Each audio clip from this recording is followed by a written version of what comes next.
What's good, everyone? OJ here. Welcome back to another video. I'm terribly sorry if there's any bad audio or background noises just because I don't have my regular equipment, nor am I at my regular recording studio. So I'm terribly sorry if there's any issues with that, but I still wanted to get you guys something today because there's a lot of Nintendo Switch and RPG news going down. But before we get into any of that, please make sure you hit that like button, subscribe if you're someone new, and click that notification bell to get my videos first. Now let's go ahead and first start off with Spike Chunsoft and an announcement of anonymous code for the West. So Spike Chunsoft will release anonymous code for the PlayStation 4, Nintendo Switch, and PC via Steam in 2023 in North America and Europe, the company announced. Now, the game will still release on July 28th in Japan for the PlayStation 4 and also the Nintendo Switch. Now, here is a little bit of an overview of this game, Anonymous Code, because people really do like this series and the creator, of course. Now, the highly anticipated science adventure series Anonymous Code is coming to the West in 2023.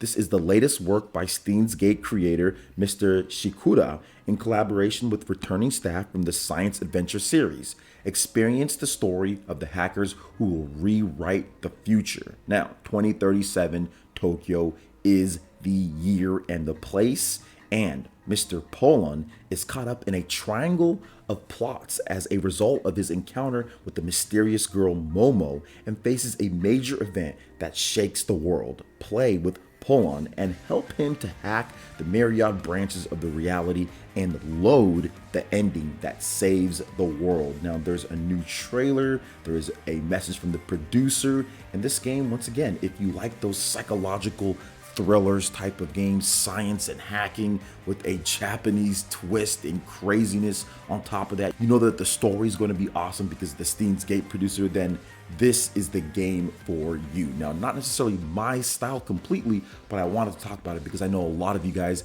have talked to me before about the Steins Gate and stuff like that. So pretty cool that this game is coming over Nintendo Switch, PlayStation 4, PC via Steam, and also very interesting because there's no native PlayStation 5 version, no Xbox Series version either. So they're kind of just going with the basis and also with the stuff that has the most install base at this point. So awesome stuff, and maybe it gets ported over to other systems down the line. But what are your thoughts on Anonymous Code so far from what you've seen? Are you looking forward to this game?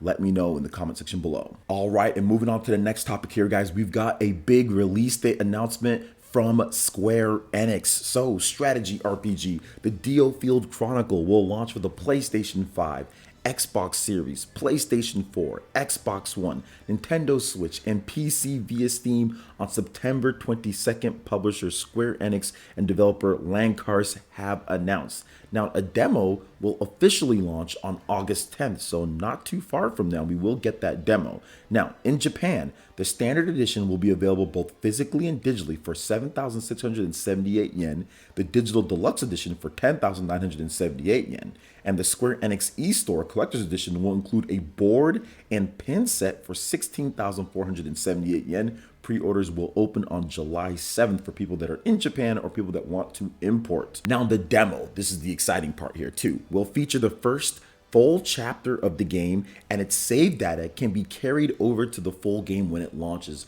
And I just want to make a side note real quick here. Square Enix is the absolute kings, just like the best of demo transfers over. Like, you don't see that as much as you would like to see that with publishers and their games. And Square Enix has been on point when it comes to this. The most recent miss, though, I guess, was Bravely Default 2. They had a demo, but it didn't transfer over. But for the most part, Dragon Quest, all of their games, they all do this. I mean, even Live Alive, which is coming out very soon here, has a demo that transfers over. So I just want to applaud Square Enix for getting that done, because I know it's not something that's really easily, available and done because all developers don't do it. So awesome stuff there. Now, here's a little bit of an overview of the game via Square Enix, the birth of a new simulation RPG with cutting-edge graphics. according to Square Enix. Now, an all-new simulation RPG brought to you by Square Enix, combining our skill and experience in crafting great stories with real-time strategic elements. We have created a simulation RPG that may look familiar at a glance, but provides something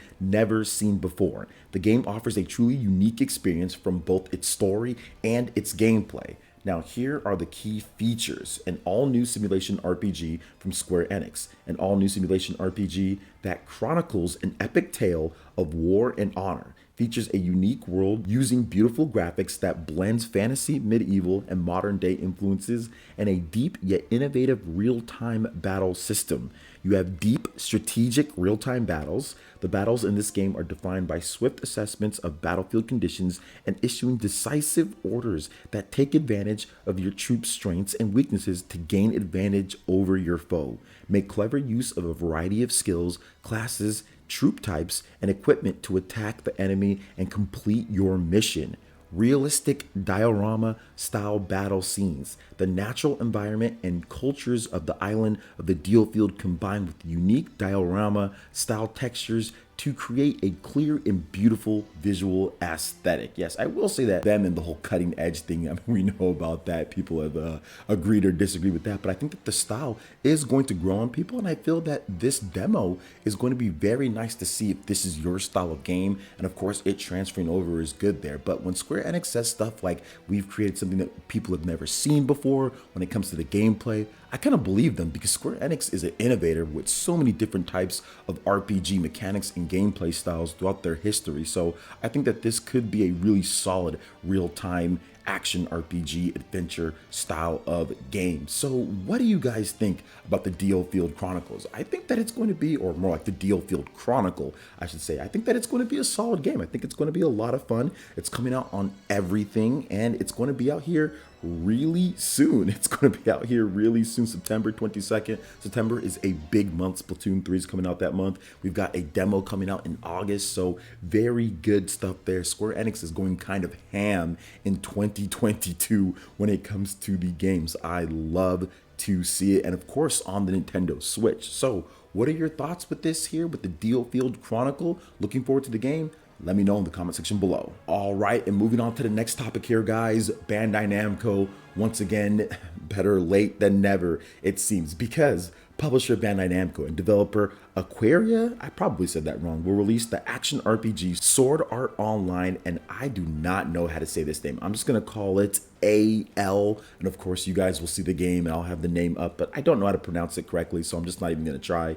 So this game for the Nintendo Switch, finally it's coming. The company's announced, a release date was not announced though. So Sword Art Online AL first launched for the PlayStation 4, Xbox One, and PC via Steam on July 10th, 2020. So we're going on 2 years ago, and it didn't seem like that game came out 2 years ago.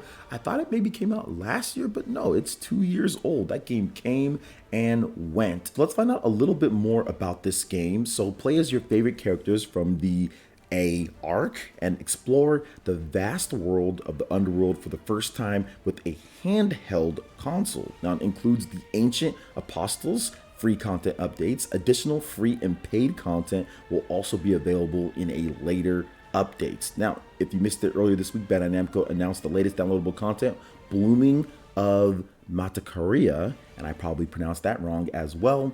Plus, you guys might or might not be seeing the Switch announcement trailer because Bandai Namco is crazy when it comes to their copyrights. But either way, it does say that it's coming soon, so I'm guessing that it's going to be sometime this year because the trailer says coming soon. So I'm guessing it's not going to be next year, but sometime this year. The game is probably just finishing its final polishing stage and everything, and it might be announced at a later time period. But no, good stuff on Bandai Namco. So I talked about this on Twitter, and I might make another full video on it, but I think that Bandai Namco obviously is behind on their ports. I mean, we're getting their games 2 years, 3 years later from when they come out on other systems, and I get it. They didn't believe in the Switch at first. They felt that it wasn't something that's going to be as big as it was, and the president of Bandai Namco even admitted that mistake, and unfortunately that mistake has caused them to be behind on all of their ports. They've been porting over stuff. Dragon Ball Kakarot. They have the Naruto Shippuden games. They've been porting over all sorts of stuff, but they've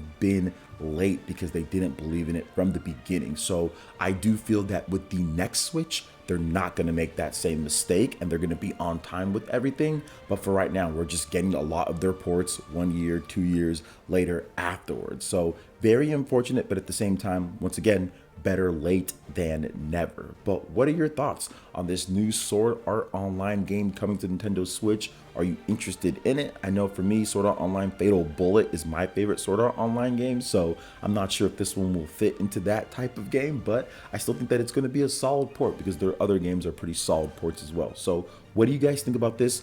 Let me know in the comment section below. All right, and moving on to the next topic here, guys, we've got some file sizes for some highly anticipated Nintendo Switch games. So we're starting off with Mario plus Rabbids Sparks of Hope. That game is going to be a nice, cool 7.1 gigabytes. So if you're buying the game physical, it fits right on there on that 8 gigabyte cartridge. And if you're buying it digital, you know that it's not going to take up more than 10 gigabytes of space on your Nintendo Switch. So that's very good to hear that they're able to get a game that looks this beautiful and probably has so much content into a 7.1 gigabyte file size. I think that Ubisoft Milan, that's their best studio. They've done some amazing things, and clearly Mario plus Rabbids Sparks of Hope just looks absolutely phenomenal. One of the best looking games from a graphical perspective that I have seen demonstrated on the Nintendo Switch. So we're going to be getting that game fairly soon here, October 20th. That game is going up on the eShop, and of course you'll be able to pick it up as well. So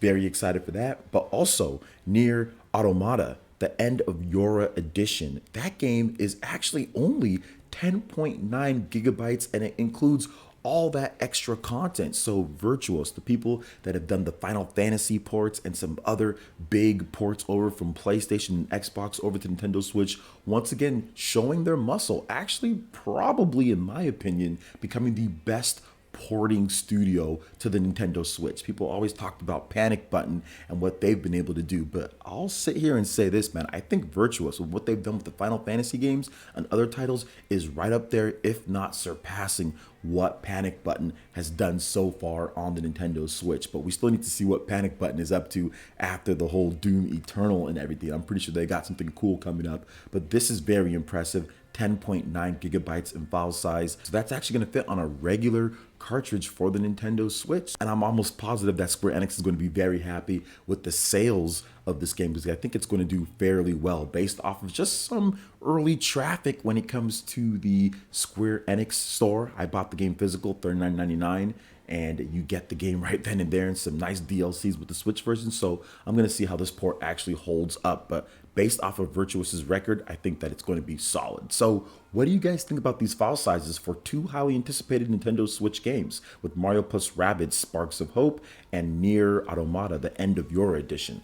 Let me know in the comment section below. All right, and moving on to the final topic here, guys, we finally have more when it comes to Phantasy Star Online 2 New Genesis. So yes, Sega will finally release Phantasy Star Online 2 and Phantasy Star Online 2 New Genesis for the PlayStation 4 on August 31st in the West, the company has announced. This is the first time the game, I think, is outside of the Xbox platform in the West. So we know that they want to bring the game over to the Western areas and stuff outside of the Xbox, on platforms outside of it. It's pretty much been in Japan for forever, on even like a cloud version for the Nintendo Switch, but I know that they talked about wanting to actually have it in the West on other platforms. So this is the first step here. So Sega will release Phantasy Star Online 2 and Phantasy Star Online 2 New Genesis for the PlayStation 4 on August 31st in the West, the company has announced. Now, Phantasy Star Online 2 first launched for the PC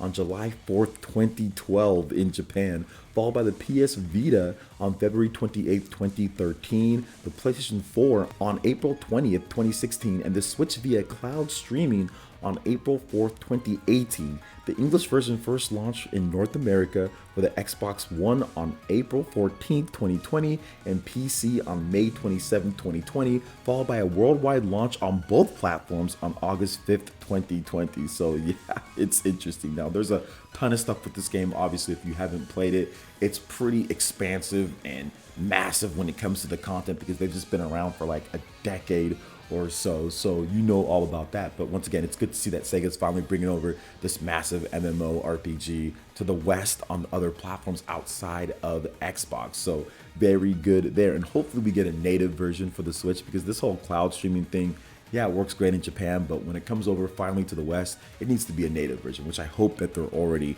working on and they'll announce sometime this year or next year. So what are your thoughts when it comes to all the different topics here? Let me know in the comment section below. All right, guys, thank you so much for watching. I do appreciate it. Please make sure you hit that like button, subscribe if you're someone new, click that notification bell, and we will see you for the next video. Peace.